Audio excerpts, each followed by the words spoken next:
Boa noite a todos. Hoje estamos no quarto dia da série de lives que tratam sobre situações muito concretas da nossa vida, a fim de serem todas elas apresentadas à Nossa Senhora Desatadora de nós. Às 9 horas da manhã, nos reunimos para a oração do Santo Terço e a novena de Nossa Senhora, e à noite sempre está vindo um missionário, uma missionária, para partilhar a palavra conosco, para nos convidar a olhar para dentro, olhar para a nossa vida interior e tratar de feridas, apresentá-las à Nossa Senhora, a fim de que alcancemos, da parte de Deus, a cura, a libertação, e possamos levar uma vida com maior liberdade, com maior autodomínio, uma vida mais virtuosa. E é com alegria que hoje vamos estar recebendo aqui a Francesca, que é lá do Espírito Santo, Guarapari, casada, tem filhos, enfim, ela logo irá se apresentar. Eu convido você, meu irmão, minha irmã, a ir convidando a tantos outros amigos e amigas que possivelmente possam ter se esquecido e dentre tantos outros convites, enfim, na internet, possam se dispersar. Então eu convido você aí a lançar o envio, a chamada aos outros irmãos e irmãs, enquanto eu aqui vou fixar o nosso tema. O tema de hoje, do quarto dia, é mudanças drásticas da vida. Quem nunca passou por uma mudança, que tenha afetado, mexido com a gente, não é verdade?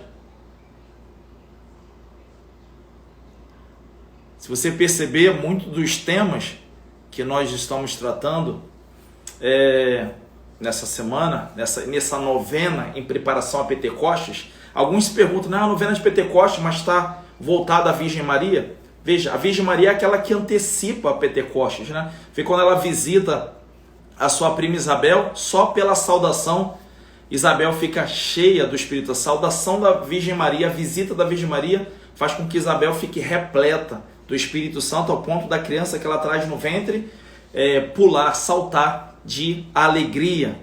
Então, por isso que nós recorremos à Virgem Maria, pedindo que ela interceda, a fim de que nós estejamos preparados, a fim de que nós estejamos abertos a essa ação do Espírito Santo. Ele que é o santificador, o consolador, ele que é o divino amor, ele que é a alegria derramado nos nossos corações. Vamos ver se a Francesca já está aqui presente.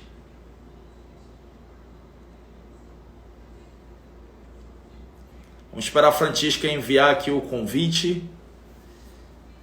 Muito bem. Boa noite a todos, Deus vos abençoe. Boa noite, Ana Maria, Michele, Amanda. Alegria tê-los todos aqui. Me alegra muito ver a fidelidade de vocês no Santo Terço às 9 horas. Ângela também, Deus abençoe. E também agora à noite para a formação, para a partilha da palavra,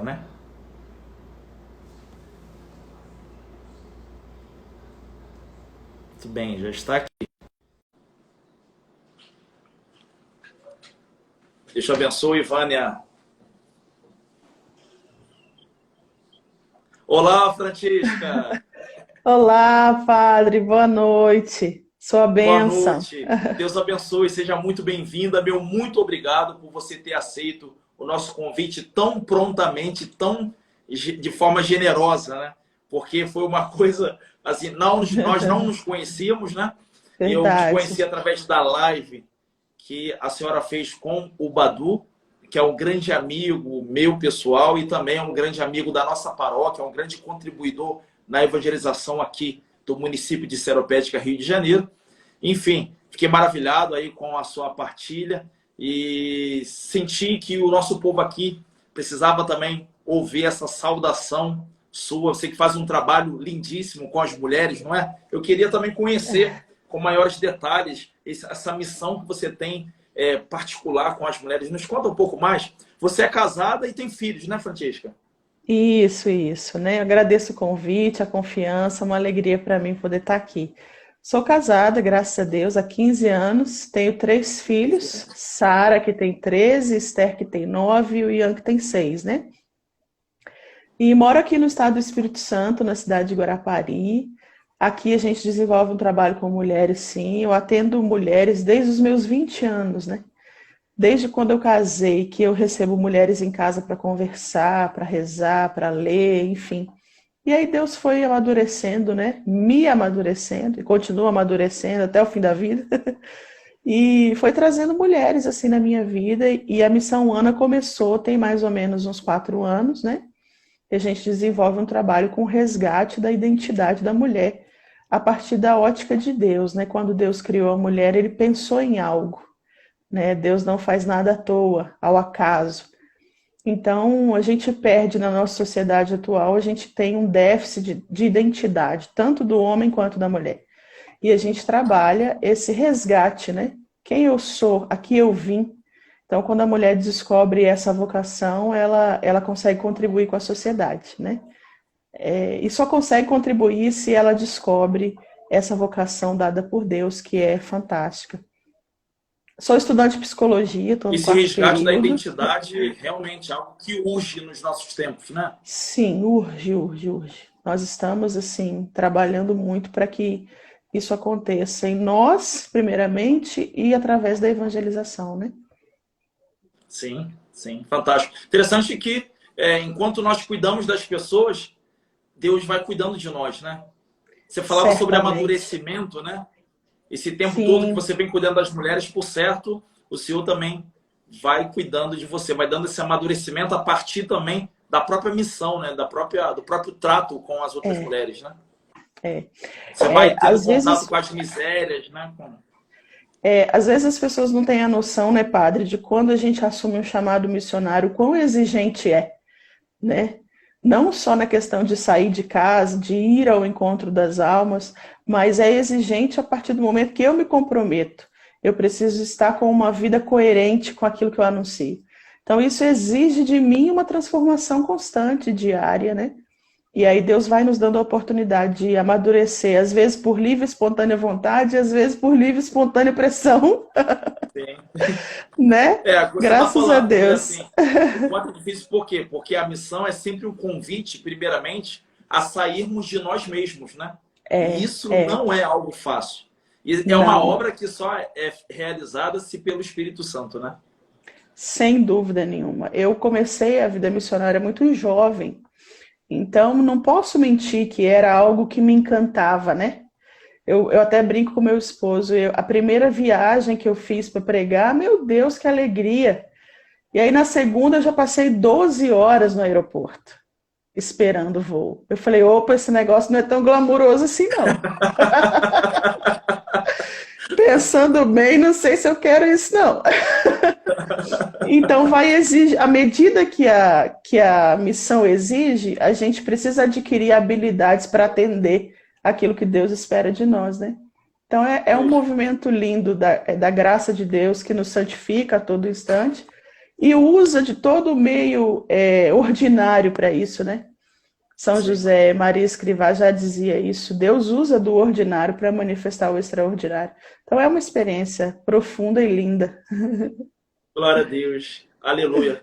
Bendigo a Deus, né, pela sua vida, pela história de salvação que Ele vem fazendo contigo, com a sua família, Amém, e amém. também por meio de vocês, na vida de tantas mulheres e também homens, né? Porque isso termina fazendo bem às mulheres, isso ressoa, por certo, na vida de muitos homens, sejam eles companheiros, ou mesmo filhos, ou pai dessas mulheres, né? Ou colegas de trabalho, por certo, né? E hoje nós aqui estamos numa live que tem homens e mulheres para ouvir uma palavra de Deus, né, que virá por meio, né, da sua vida, do seu ministério, da sua missão, falando sobre mudanças drásticas na vida. Fiz uma provocação, né, nos stories para poder ver as pessoas, né, se elas tiveram a mudança, porque mudança ela faz parte da nossa vida, a mudança ela faz parte da Verdade, nossa história. Só que verdade. existem algumas mudanças e que elas causam um impacto muito grande, né? E as mudanças, penso eu, que elas são um certo tipo de convocação, né? A mudança ela te convoca, né? A você a se Sim, posicionar, te convoca a você a tomar uma atitude, enfim. Eu acredito que as mudanças, elas são grandes provocações para que a gente olhe para o interior, porque facilmente nos distraímos, facilmente nos dispersamos daquilo que é essencial. Enfim, muitas mudanças também causam muita dor devido à idolatria de que fazemos aquilo que se perdeu. Enfim, é importante. E claro, tem outras mudanças que são ocasionadas, né, do pecado, da violência e de tantas outras coisas, irresponsabilidades, falta de comprometimento dos outros ou mesmo da nossa parte. E aí eu rogo a Deus que você se sinta muito à vontade, essa live é sua. Obrigada, Padre, obrigada. Uma honra, né, para mim poder estar aqui partilhando. Eu estou no 4º período de psicologia, né? Sou estudante de psicologia. Isso eu não sabia. Pois é. E quando eu entrei na faculdade, para mim foi um grande marco, assim, sabe? Um grande marco. Porque ali eu me vi obrigada a mudar, né? E eu vi o tamanho da providência de Deus, assim, na minha vida, através dos professores, através de conceitos errados que eu trazia, até sobre o estudo da psicologia, né? Eu lembro que no primeiro período eu bati muito de frente com os professores por questão da fé, né? Conversava, entrava em debate, assim. Depois falei, quer saber, eu vou aurir daqui tudo que eu preciso, né? Vou absorver tudo que eu preciso para praticar isso de forma mais digna possível.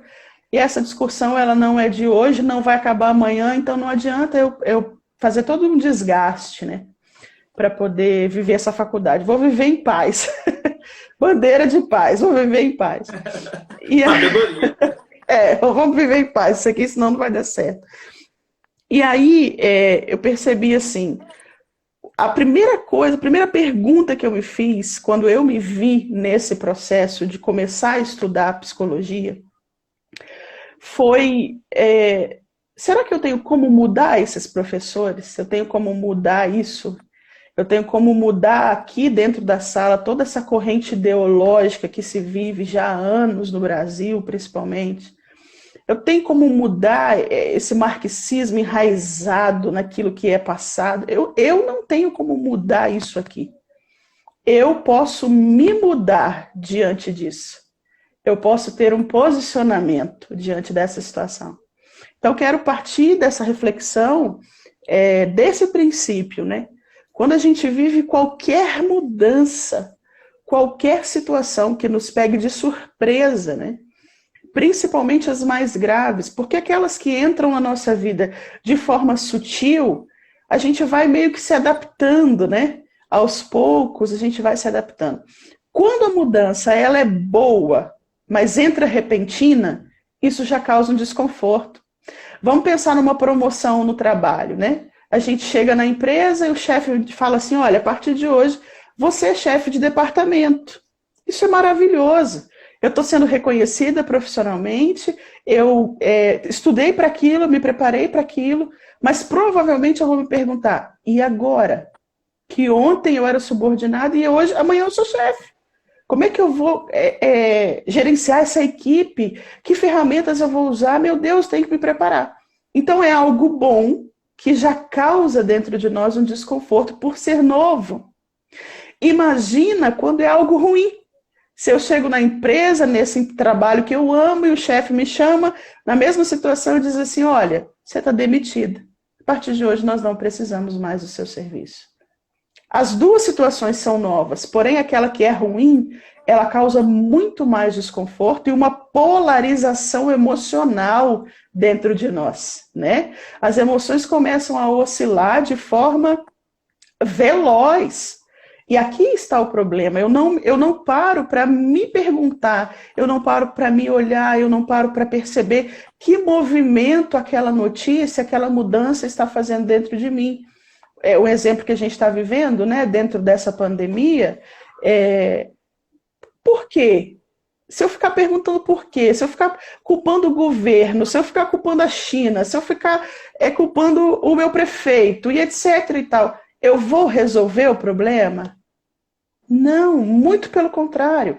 Quanto mais eu murmuro, quanto mais eu reclamo, mais eu me enfraqueço. mais a minha personalidade ela fica frágil, menos capacidade de decisão eu tenho, menos capacidade de resolver e de fazer algo para contribuir eu tenho. Porque a murmuração, a reclamação, o vitimismo, ela me enfraquece, tudo isso me enfraquece enquanto pessoa, né? Então, primeira coisa, falando da pandemia, ou de uma notícia de um câncer, de um desemprego, de algo muito drástico e ruim, eu tenho como resolver isso. Isso depende de mim. Eu posso parar essa pandemia hoje? Se a gente pudesse, eu já tinha parado. Eu posso parar esse câncer hoje? Eu posso parar essa decisão do meu marido sair de casa hoje? Não, isso não depende de mim. Não está no meu domínio.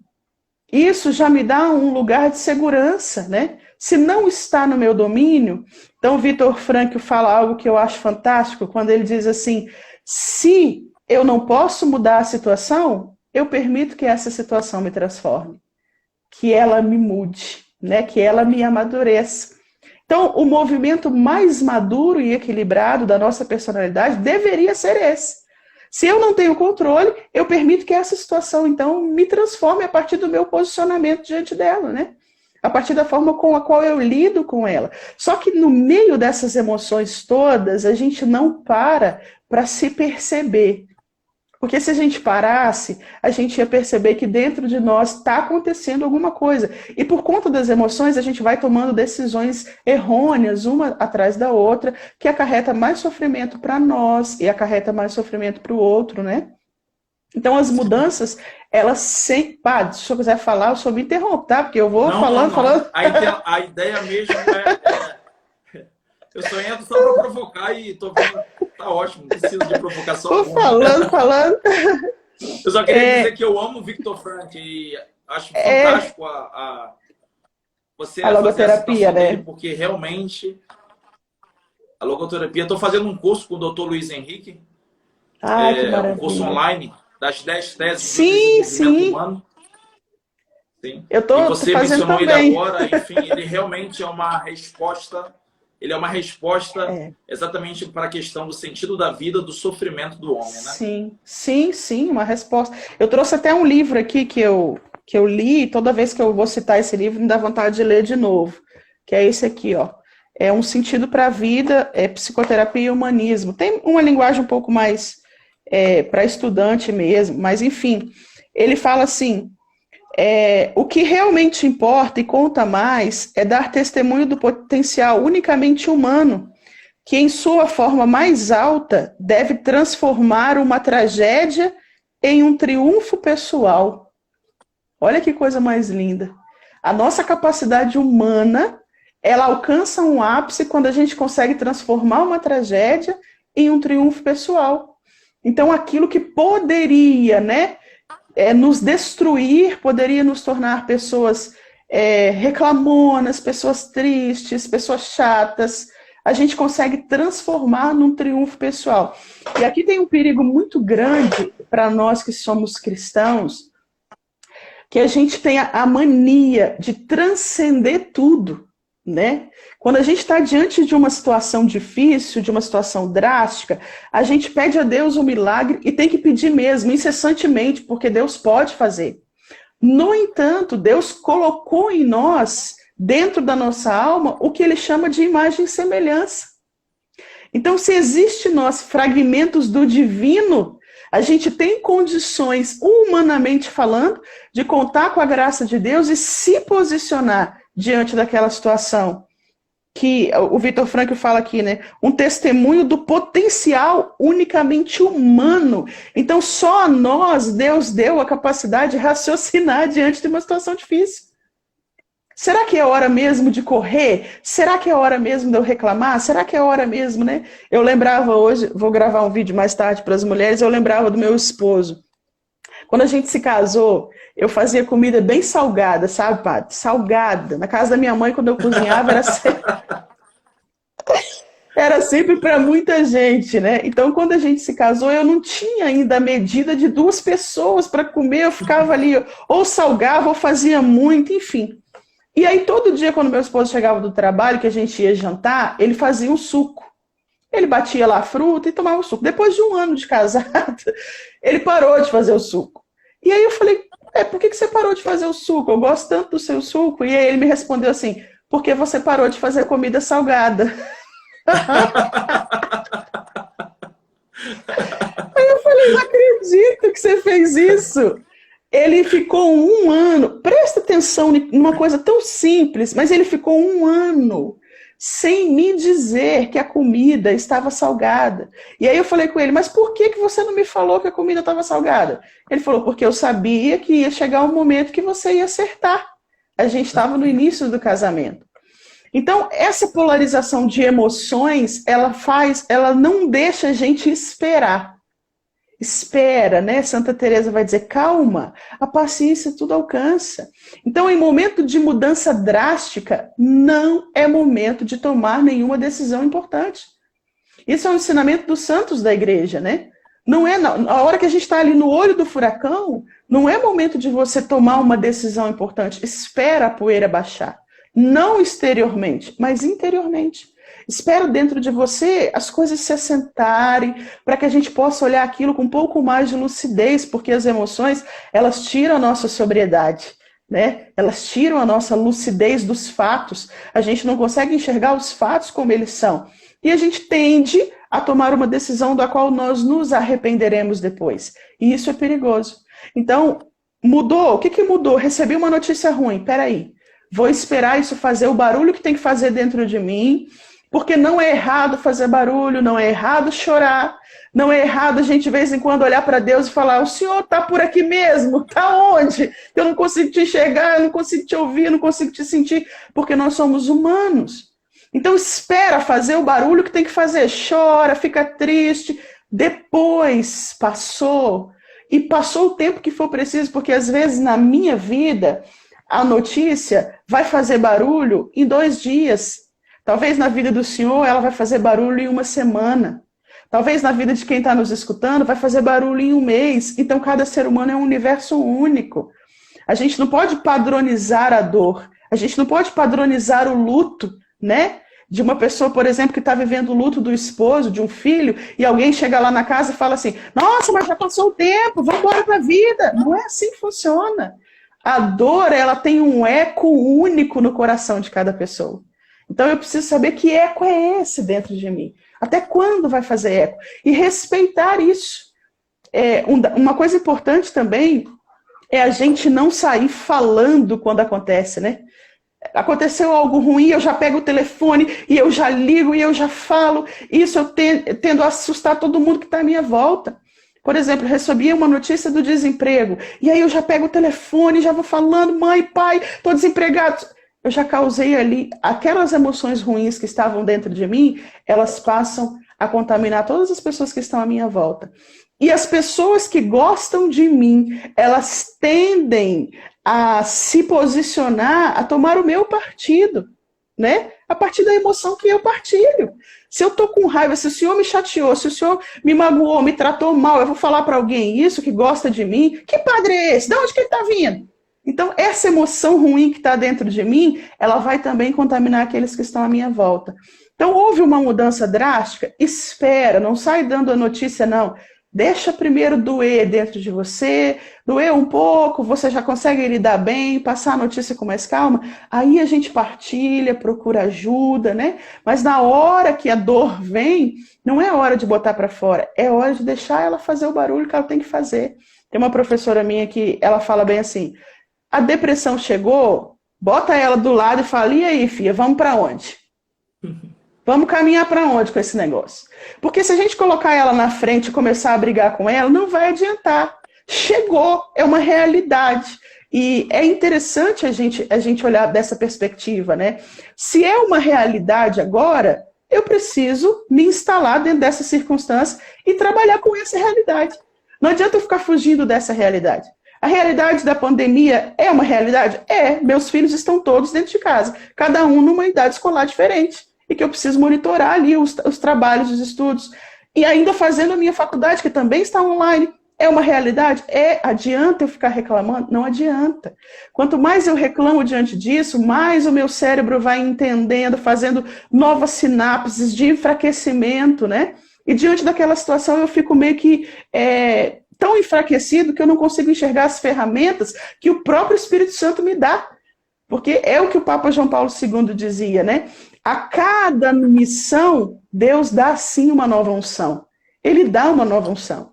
Então, quantas habilidades que nós achávamos que não tínhamos e que, de repente, dentro desse movimento, dessa pandemia, apareceu. Por exemplo, a internet. Quantos de nós adormecidos não vendo esse meio como uma evangelização? E agora está todo mundo... Eu também, padre. Estou inclusa. E agora, olha que insight maravilhoso que Deus nos deu. Vamos incendiar esse lugar aqui, esse meio de comunicação com o anúncio do reino de Deus. Então, nem tudo aquilo que parece ruim é realmente ruim. O sofrimento, ele só dá sentido à vida daquele que se permite vivê-lo. Se a gente fica fugindo do sofrimento, se a gente fica o tempo todo se escondendo do sofrimento que já é uma realidade, a gente não consegue perceber o quanto ele opera dentro da nossa alma, né? O Viktor Frankl continua dizendo aqui assim, o sofrimento ele só tem sentido quando quem sofre muda para melhor. Olha que lindo. Quando quem sofre muda para melhor. Aí tem sentido, né? Nós não vamos jamais nos abster de sofrer, mas aquele sofrimento precisa deixar na minha vida uma herança de virtude. Ele precisa deixar uma herança de virtude, que senão não teve sentido, né? Não teve sentido. Quando eu tive a depressão pós-parto, eu reclamava de fazer a comida, jovem, né? Casei com 20 anos, às vezes cansada e tudo. Nunca mais, depois da depressão pós-parto, eu reclamei de nada, porque eu fiquei acamada praticamente 30 dias sem poder fazer nada. Eu via as coisas da minha casa sem fazer e eu sem poder fazer. E aí meu esposo falou para mim um dia assim, se Deus me pedisse para a gente voltar lá e viver tudo de novo, para você se tornar a mulher que você se tornou, eu ia lá. Eu vivia tudo de novo. Porque antes da depressão pós-parto, eu tinha uma menina. E depois da depressão, eu tenho uma mulher. Então, olha, o sofrimento fez sentido porque me transformou para melhor. E cada coisa, cada mudança que acontece na nossa vida, traz um recado. E aí, meus professores falam assim, traz um recado da vida. E eu substituo isso para dizer, traz um recado de Deus. Traz um recado de Deus. Ainda que maquiado de uma forma feia, por trás existe alguém que eu ainda não me tornei e que Deus já enxerga. Deus já enxerga a pessoa que eu posso me tornar. Por isso que muitas vezes ele nos permite viver esses momentos de mudança drástica para dar uma acordada na alma tíbia, que às vezes está adormecida, não está buscando a Deus, não está rezando, está em sofrimento profundo porque não reza. Então, o sofrimento bate a porta e a gente, opa, o que eu estou fazendo aqui que eu não rezo? Por que eu não rezo? E essa alma tíbia, ela começa a buscar a intimidade com Deus, né? Esse pai, essa mãe que não conversava dentro de casa, de repente se vê dentro de uma quarentena. Onde é que a gente estava que a gente não conversava mais? Onde é que a gente estava que a gente não viu que o nosso filho tem dificuldade de entender, que ele tem dificuldade de aprender? Olha que coisa linda. Então, por trás da dor, existe alguém lá que eu ainda não me tornei. Que Deus me dá essa capacidade, né? Quero ler outro trecho do livro, que para mim assim, é maravilhoso, que ele fala assim, com frequência, mudar a si mesmo significa renascer maior que antes, crescer além de si próprio. É fantástico, né, Viktor Frankl? Mudar, então, significa renascer maior do que antes. A minha cunhada passou por um sofrimento muito grande de saúde, e aí eu vi a minha sobrinha, ela se agigantar para ajudar a mãe, sabe? No momento da dor, uma jovem de 18 anos se agigantou, virou uma leoa para ajudar a mãe no hospital, e ia, e buscava notícia, e articulava ajuda. Eu falei, gente, onde é que estava essa menina? Como ela estava escondida onde? Então, o sofrimento bateu na porta, e a gente começa a renascer maior que antes, e crescer além de si próprio. Então, tudo aquilo que é de virtude, que eu acho que eu já alcancei, Deus sabe exatamente que eu posso ir além. Como dizia Santa Teresinha, o que Deus pretende é fazer-nos deuses. Parece heresia falar isso, né? É loucura? Mas não, é eu ir me divinizando até chegar ao homem perfeito que é Cristo. E não tem outro caminho se eu não passar por essa cruz que Cristo passou. Que a crucifixão é o ápice. Mas se nós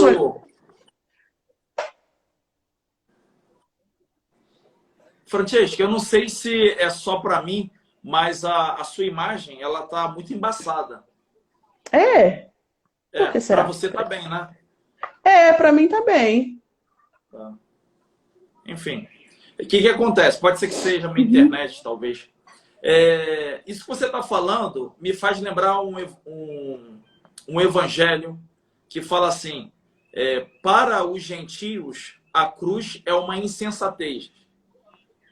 É uma loucura, né? Eles que procuravam, eles eram muito dados à sabedoria, eles eram muito curiosos à novidade. Para os judeus, a cruz é um escândalo. Por quê?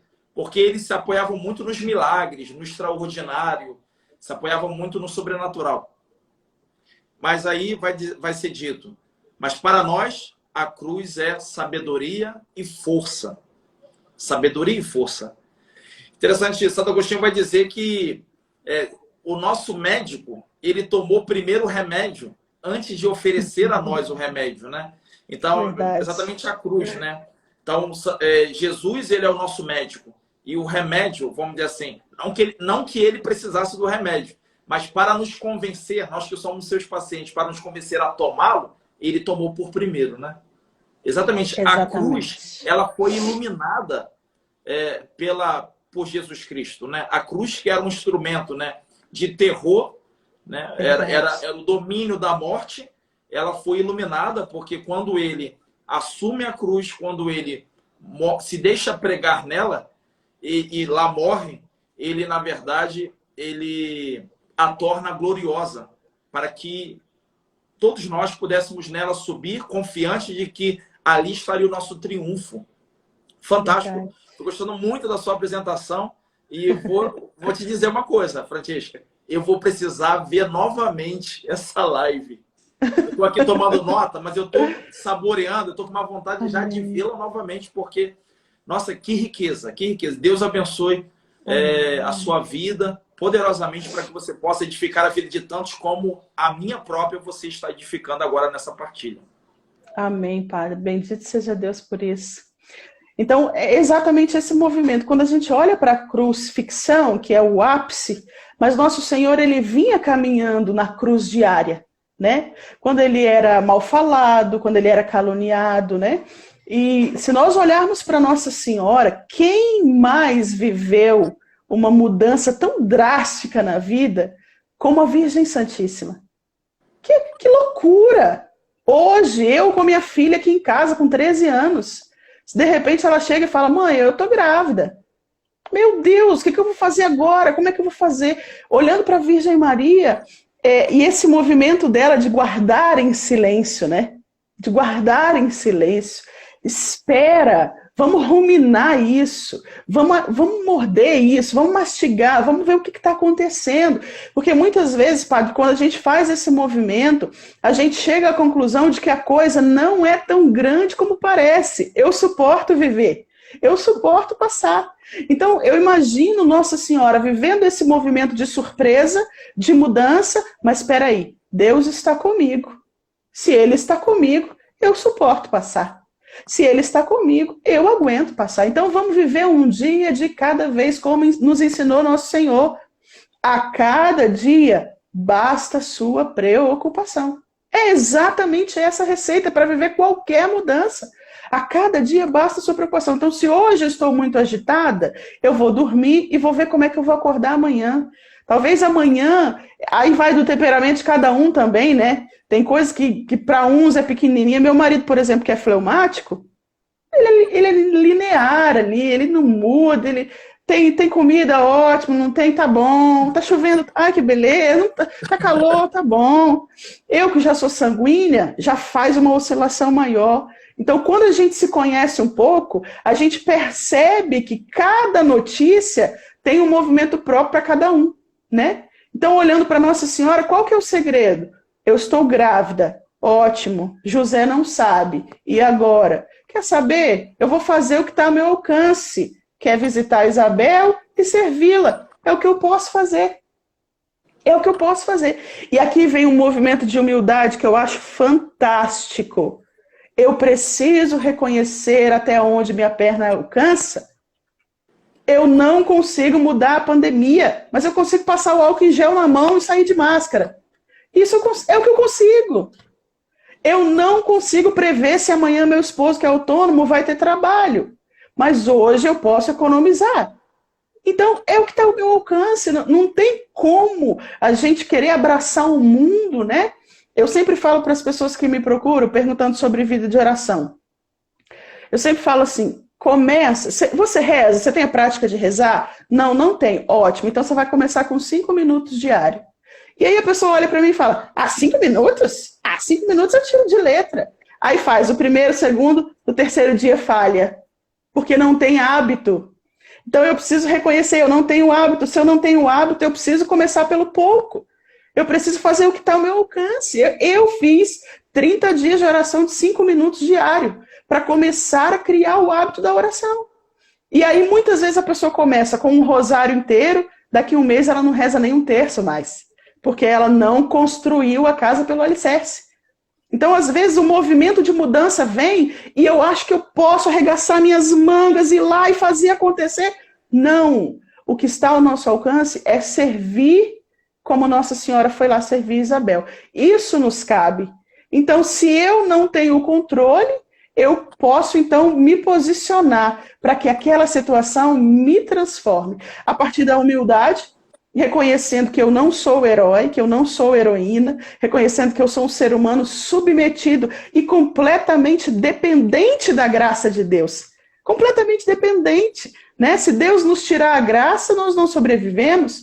Então, completamente dependente da graça de Deus. Segundo, eu preciso me fazer essa pergunta. Eu tenho como transformar? Está ao meu alcance? Não. O que está ao meu alcance? A partir daqui eu consigo ferramentas para poder agir diante da mudança, né? Eu me lembro uma vez que eu fui pregar com o meu compadre, a gente foi numa cidade aqui serrana, e aí o carro quebrou no meio da serra, padre, no escuro, uma carreta passando atrás da outra, eu estava grávida de 5 meses, e aí eu fiquei observando o meu compadre, porque eu gosto muito de observar as reações humanas, né? O carro apagou todinho no meio do morro, e nós começamos a orar ali dentro do carro, Senhor, proteja-nos. Ele colocou o triângulo na rua, a carreta passou em cima do triângulo, levou o triângulo embora, não viu o carro. E aí eu fiquei percebendo, ele saiu do carro, a primeira coisa que ele fez foi nos colocar em segurança. Estava eu, minha filha mais velha e a esposa dele. Vocês vão esperar lá naquele cantinho que o carro não passa. Nos colocou em segurança. Depois ele pegou o triângulo, colocou na rua, a carreta passou e levou o triângulo, ele ligou o celular e ficou acenando que estava ali um carro parado. Então, o que me cabe? Adianta ficar dentro do carro falando, nossa, esse carro precisava de uma revisão. Meu Deus do céu, quem deixou esse carro desse jeito? Será que eu vi a gasolina? Não adianta. O que me cabe? Vamos sair desse carro, porque pode passar uma carreta e levar a gente junto. É o que me cabe. Movimento, né? Muitas vezes a gente é lento demais para se posicionar diante das situações. E se nós somos lentos, as situações nos engolem. É aquilo que o senhor partilhou comigo no WhatsApp. A gente fica paralisado. E agora, o que eu vou fazer? O que eu faço? Não! Faz o que está ao seu alcance, que você já vai estar ajudando muito em qualquer contexto. Em qualquer contexto. As pessoas que mais ajudam são aquelas que fazem aquilo que está ao alcance delas. Quantas vezes eu sou uma visionária, né? Eu vou lá olhando para o futuro. Mas se eu tivesse a minha casa própria. Mas se eu tivesse. Mas se eu fosse. Isso me desinstala completamente da minha realidade. Eu começo a viver uma vida que não é minha. E aí eu não consigo, eu fico igual, como diz minha mãe, uma barata no melado. Que o tempo todo patinando, não cresce na vida, né? Não cresce porque fica vislumbrando a vida do outro. Mas se eu tivesse aquele carro. Mas eu tô com câncer. Mas se eu fosse a vizinha que tem um plano de saúde maravilhoso, eu teria o cuidado. Peraí. Dentro da minha realidade, com as minhas circunstâncias, com os recursos que eu tenho, eu vou fazer o meu melhor. Eu vou fazer o meu melhor. É crescer além de si próprio, como diz o Viktor Frankl aqui.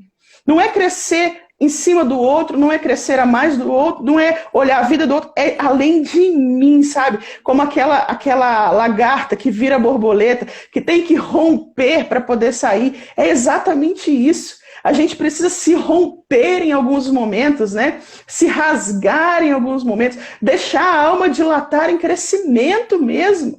Não existe crescimento espiritual sem evolução humana. É uma ilusão a gente viver isso, né? Como é que pode alguém dizer que tem contemplações, que tem níveis profundos de oração, mas não consegue enxergar a ajuda que precisa dar dentro de casa? Não consegue enxergar o copo que está sujo, que poderia lavar, e alguém que lava todos os dias lavaria um copo a menos. Então não existe crescimento espiritual sem evolução humana. E a evolução humana, ela se dá pelo ordinário da vida. Não adianta a gente querer fugir disso. Então, uma hora ou outra, o acidente vai bater, se não na minha porta, em alguém que eu amo e conheço. A doença vai bater, o desemprego, a falta de dinheiro. Tudo uma hora vai bater na minha porta. Eu vou estar preparado para tudo? Óbvio que não. A gente não se prepara para o que é mal, né? A gente não se prepara para as notícias ruins. Só que, quando eu consigo fitar a cruz de nosso Senhor, eu percebo que o servo não é maior que o Senhor. Então, se chegou na porta dele a dor, vai chegar na minha. Mas se chegou na porta de Jesus a ressurreição, vai chegar na minha. Então, eu não preciso fugir da dor para ressuscitar. Não dá para burlar etapas aqui, né, no cristianismo. Não dá para burlar etapas. Porque o servo não é maior que o seu Senhor. Então, bateu na minha porta, e aí, Jesus, como é que nós vamos lidar com isso? Me ensina. Me forma aqui, através dessa escola de dor, de surpresa. Vamos lá, me forma, minha Virgem Maria. Me forma aqui, porque a senhora viveu toda essa surpresa. E é interessante ver como que Nossa Senhora, ela se submetia a cada etapa, né? A cada etapa, Nossa Senhora se submetia ao movimento próprio daquela etapa. Então, às vezes eu fico pensando, né? As pessoas perguntam, às vezes nos encontros de mulheres, como é que você pensa? O que você vai fazer com sua filha quando ela vai começar a namorar? Gente, quando ela começar, eu vou pensar nisso, eu não vou pensar nisso agora. Vou pensar lá na frente.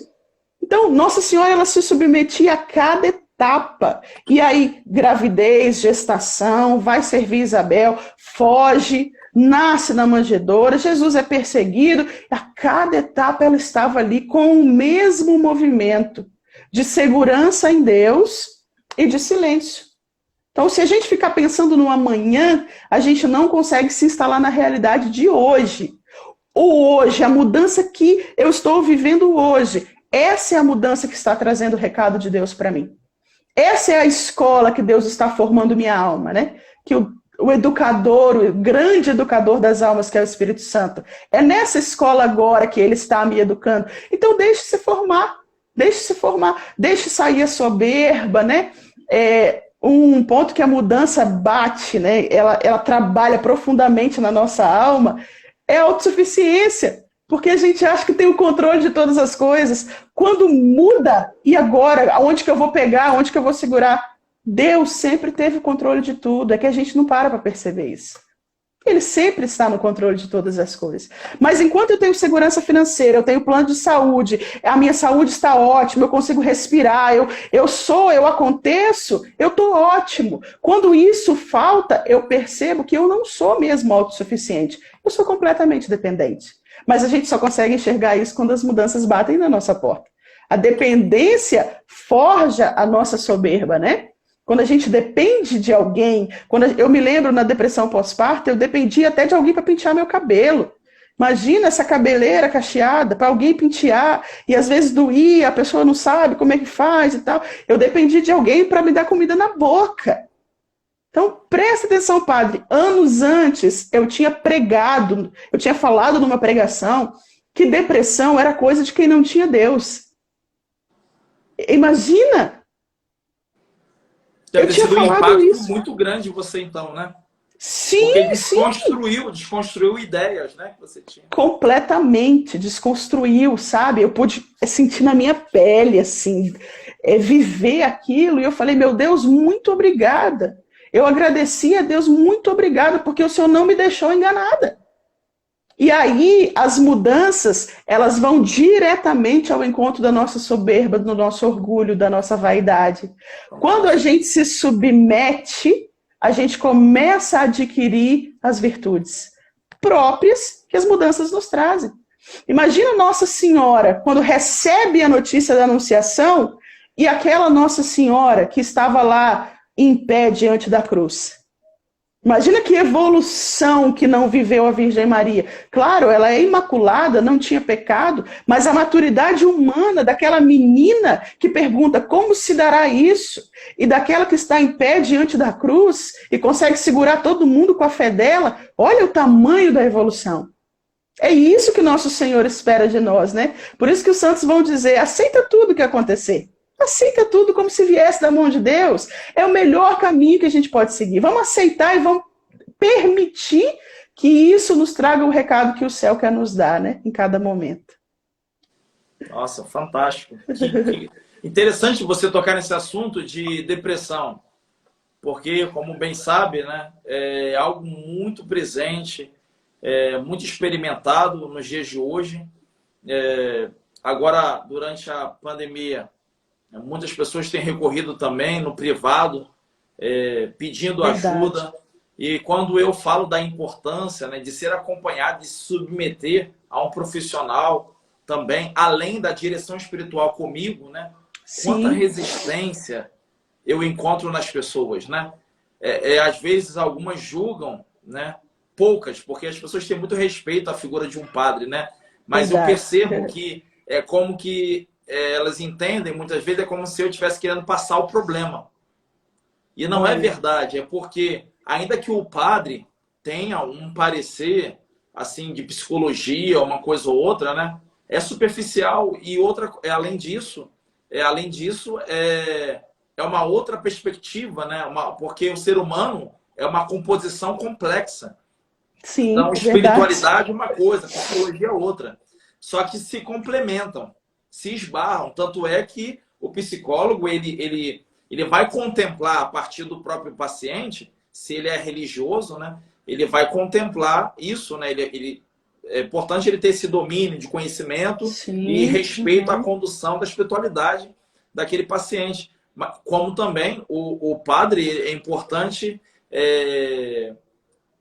ser honesto e dizer sim, Deus ele criou a ciência, né? Ele deu a sabedoria aos homens e nós temos aí uma grande ferramenta que é a psicologia.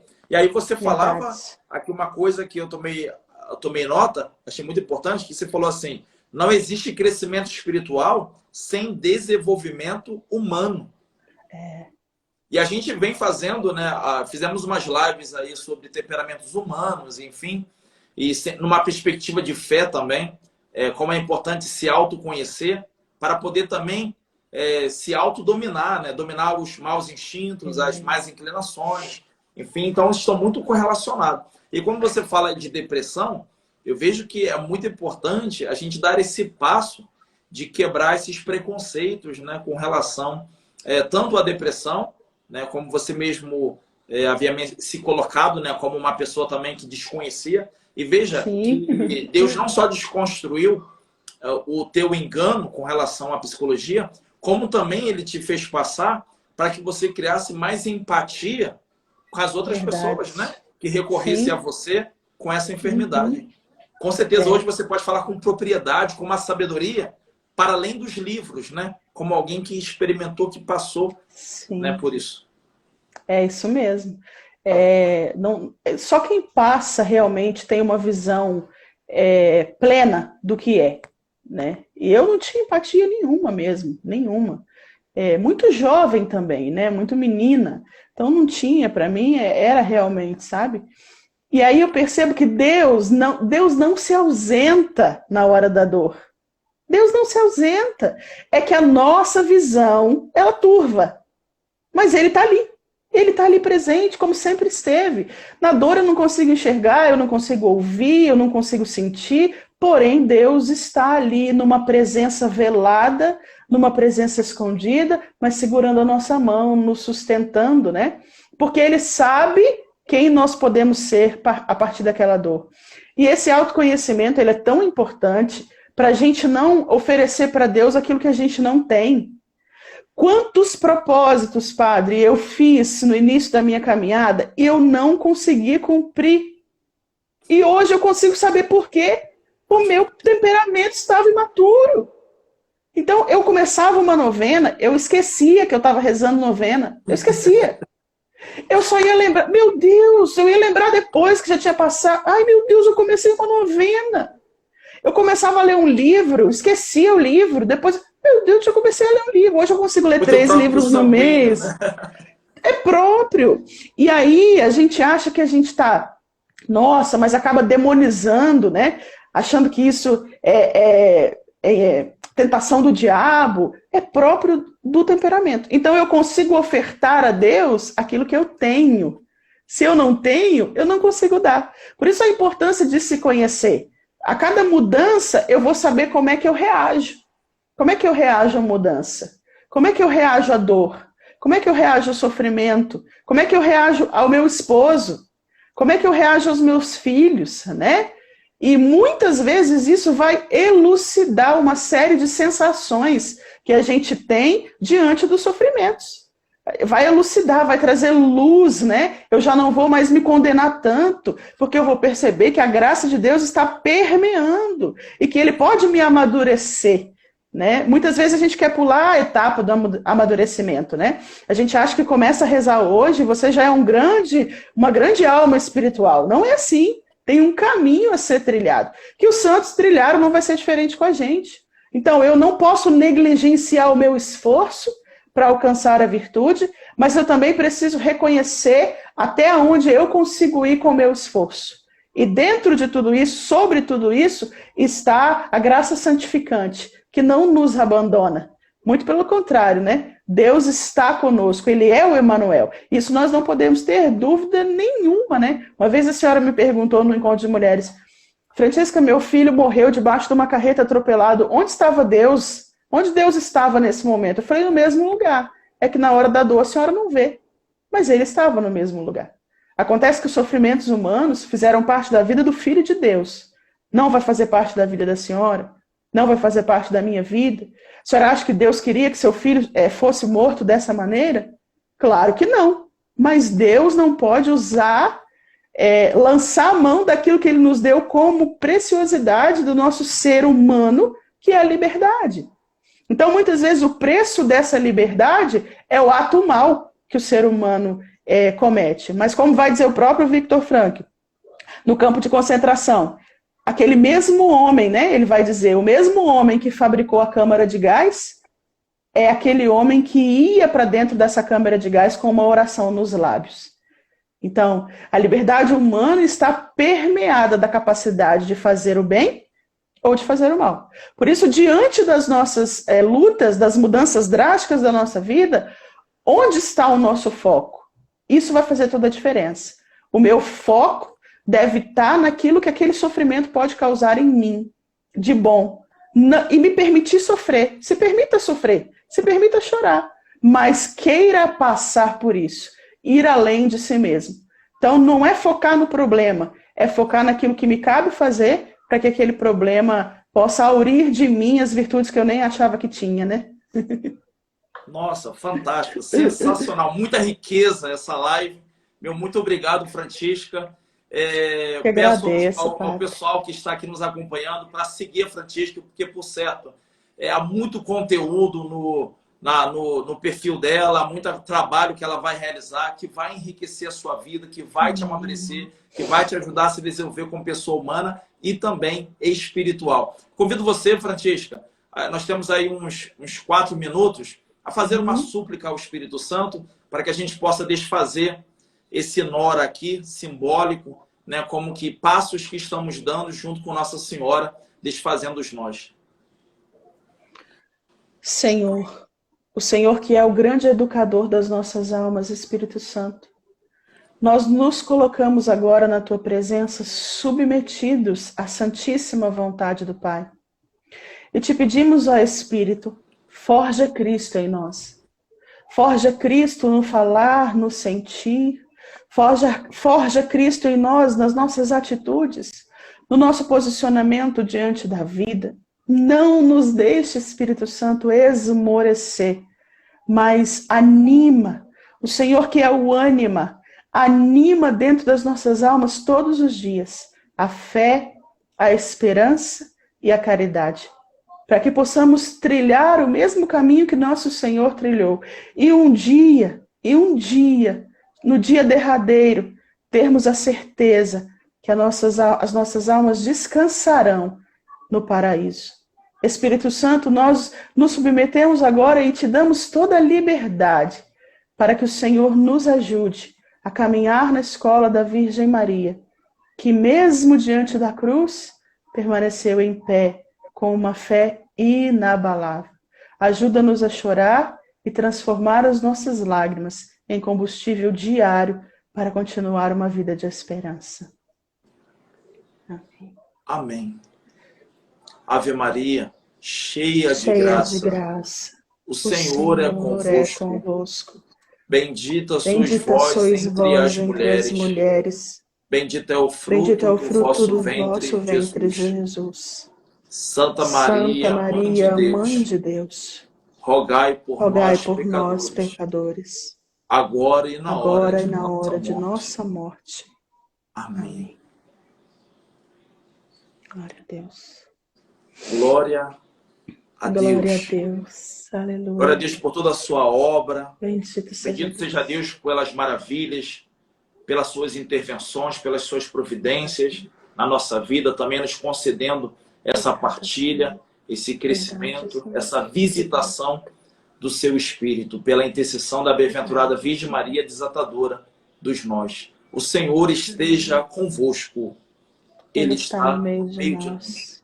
Pela intercessão da bem-aventurada Virgem Maria, desatadora de nós, e de seu esposo castíssimo, São José, abençoe-vos Deus Todo-Poderoso, Pai e Filho e Espírito Santo. Amém. Permaneçam em paz e que o Senhor sempre vos acompanhe. Aleluia. Graças a Deus. Aleluia. Aleluia. Quero lembrar os irmãos que amanhã, como todos os outros dias, estamos rezando o Santo Terço às 9 horas da manhã. E à noite, nós teremos aqui a presença do Eduardo Badu, falando-nos sobre traição. Então, traição em todos os sentidos. Traições amorosas, traições de amizade, traições. Então, convido você também a me ajudar a evangelizar, convidando a tantos outros, né? Anunciando esse tema, anunciando também aquele que irá contribuir com esta formação. Mais uma vez, muito obrigado, Amém. Francisca. Deus abençoe você. Eu que agradeço, o seu Padre. matrimônio, os seus Amém. filhos também, e o ministério e essa missão aí juntamente com as mulheres. Amém. Louvado seja Deus. Deus o abençoe muito e conserve na graça sempre. Amém. Assim seja. Reze por mim, Francisca. Pode ter certeza disso.